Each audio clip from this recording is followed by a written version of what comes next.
what do you think drove you and your brother? I don't remember the specific city. I know it's not Columbus, Ohio. What city was it? Westlake, a suburb outside of Cleveland. Outside of Cleveland. What drove you to get out? That's a great question.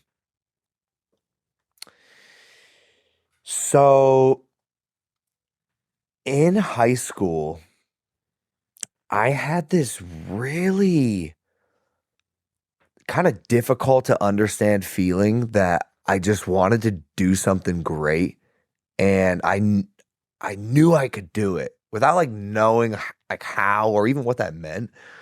I knew I wanted to be great. Like at one point I wanted to create a product that would revolutionize the world when I thought I was going to be an engineer. That was my thing, but I'd always loved making videos. And I think when content creation became a thing and it became democratized and I saw people making a life for themselves, the internet opened my eyes to possibility in a way that I don't think like my parents had gotten to experience. Like if you wanted to go make it in media, you'd have to take that jump and like move to LA and try to become an actor or a singer or a musician and pursue the arts, which wasn't easy. Yeah. But now, or at least like when I was, 18 years old, 10 years ago or so, you just make videos on your phone. You can make it, you can do it. If you have the belief in yourself and you really want it and probably have to love it, because if you don't love it, it's going to get old and stale, and then you're just going to be stuck doing something that you pursued for the wrong reasons. But I just had this burning desire to do something greater than just grow up in the city that I was born in and stay there for the rest of my life. And no offense to anyone doing that, it just like wasn't for me. Yeah, I think when I look at what you've done, it's a number of different risks and pivots. Of, okay, hey, I'm doing Vine. Okay, Vine's starting to slow down a little bit. Yeah. Let me get into the vlog space. At that time, okay, that's starting to slow down a little bit. Yeah. I'm going to get into the podcast space. I'm going to get into the wrestling space, now the collectible space. I think there's a natural curiosity with both of you, which has led in part to your success. Ultimately, it comes down to you guys and your hard work and be able to deliver on what your dream is.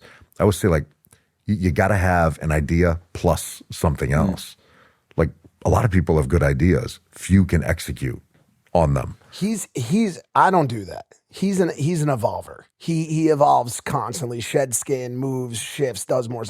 I never wanted to be great. I just am great. You're just born that way. This dude, my friend Andrew Flanagan's father told him when I was like 16, he's like, that Mike Malak's gonna fall head over heels in the money his whole life because he's lucky.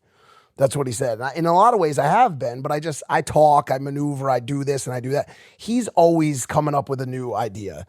I need infrastructure, and I've never had it. He's given me the most infrastructure I've ever had. You're a good student or not a good student? I can learn. Grade-wise? Yeah, I can learn. Did you get good grades? Yeah. I was in the gifted program, but I also was suspended and expelled as often as I was in the gifted program.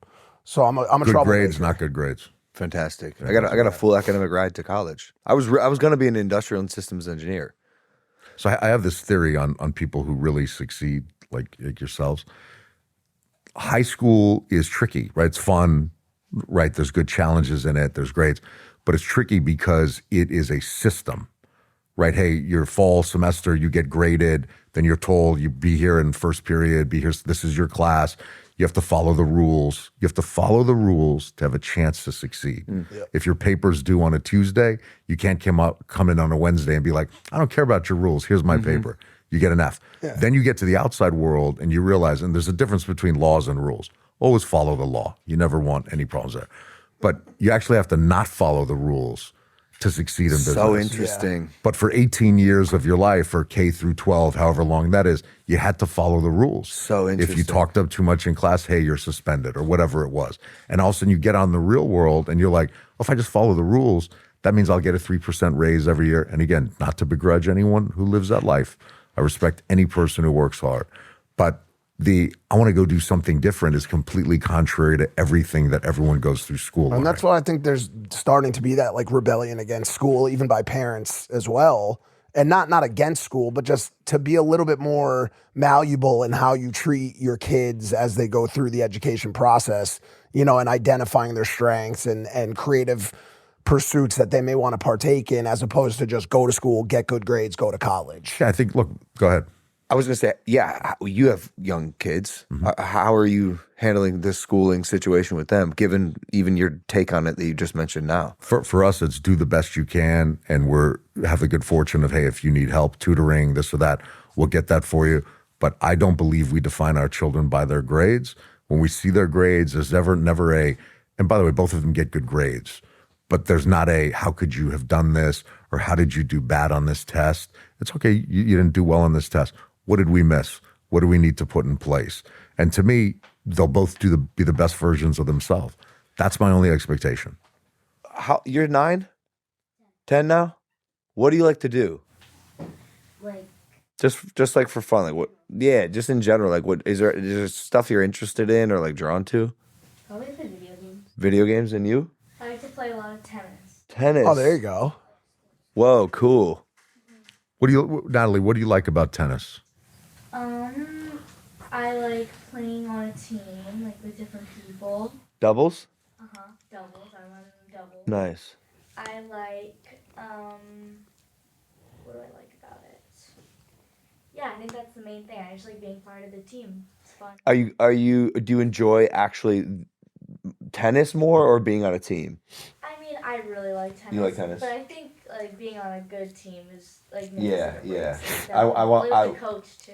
I see. That makes it or breaks it. I think. I would love my daughter to be a tennis star. It's so fun. It's fun to watch too. Play at school. We put it on TV and watch. My wife got me into it. Well, it's gotten kind of hot again too. Tennis and Yeah. tennis and golf. Golf Carlos is Alcaraz, dude, running it, absolutely running it. golf is through the roof right now. You grew up middle income, Slower than that. lower middle. Until my mom remarried and married a doctor. By the way, I intentionally say income. I don't believe people's class is defined by the amount of money they Yeah. make. So I have found for people who grow up middle income or lower middle, there's something about a girl playing tennis that's like, that's Yeah, great. yeah. You know, Yeah, it's yeah, amazing. interesting. Yeah, it's How do it's you the define- reason sorry, No, not go to ahead. interrupt you. No. The reason I ask you guys is because I have gotten to live a very blessed life, and because of content creation on my phone, I've been able to do what you said, and that is like kind of pivot and just go where my passions lead me. And I've noticed that the things that I'm doing now as an adult that I love the most are the same exact things that I was doing as a kid that I loved the most.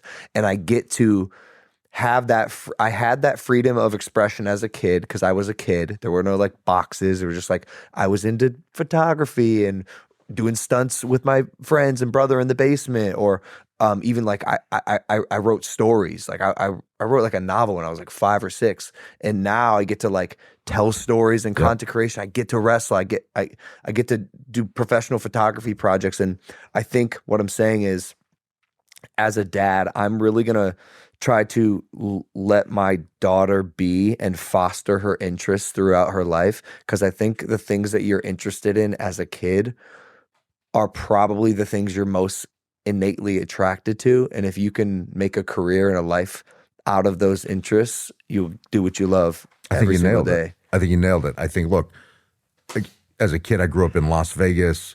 We moved to Los Angeles. We moved to Honolulu, and then back to Vegas.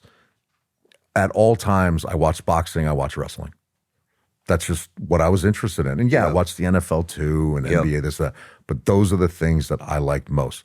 So even with my children, Sonny, what are your favorite video games now? Fortnite? You like the new map on Fortnite? Did you download it? Well, like me and my cousin, we were like just downloading it this morning, like right when we left. Did you hear the bad news about the bus driver? Oh no. R.I.P. No, dude. what's up? What happened? What do you Yeah, mean? he's gone. Yeah. I think it was an explosion, I believe. Damn. Yeah, he's gone. GG's. Well, dude, video games are really interesting because, I mean, now people have full on careers out of video games and stuff. And like, I played a ton of video games when I was younger, and I remember my parents like weren't really happy with me. A couple of them I was addicted to, but then I look back and it's like one of them in particular, World of Warcraft. I was actually addicted to it, but at the age of 13, I learned what addiction was. And so I was less inclined to do drugs like all of my other friends because I was like, oh, this addiction is horrible. I don't want that to happen to me with something. Yeah. How did your WoW addiction affect your life negatively? Yeah. Oh, dude, I played so much World of Warcraft. It was Staying at home all day long. Yeah, it was. Did you ever pawn a laptop to play WoW? Because I pawned the same laptop like 6 times. That's great. By the way, I take you literally here. You've been to a pawn shop to pawn things. Yeah, and the pawn. My mom made enemies with like several people, and the guy that owned the pawn shop in Milford, Connecticut, was probably like her biggest enemy because he told her, he's like, your son's never gonna make it anywhere, and he's like you know how people of are, course. like, and she just took real offense to that guy. And by the way, the first time I ever went to a pawn shop to pawn something, I was like, you walk in, I was like 18 or 19, you're like, this is a little different, this environment. Yeah. And then when you go to get your stuff out of pawn, I always feel like they're mad at you. Yeah. Like they thought you wouldn't show up, paying the VIG and everything. They just knew that I was like popping back in to grab it, and I was going to come back anyways. Pawn shops are such a weird industry. So weird. I don't think we have the time to get into it today. But just one line on it. That show that was on Pawn Stars, right? I remember watching it and seeing like people who thought they could negotiate. Like the guy, the gentleman who ran that would be like, okay, I'll give you $800. They'd be like, no. 2,000. He'd be like, no, you can, you can leave. They'd be like, fine, 850. He'd be like, all right, no problem. It's the funniest song. But it shows like when you have no leverage and you need the money, like how life goes. how it goes. On that, they would smoke people on that smoke show. People. Smoke 'em. Yeah. Hey guys, if you like that clip, hit the subscribe button. And if you want to see more zany clips, click the video right here.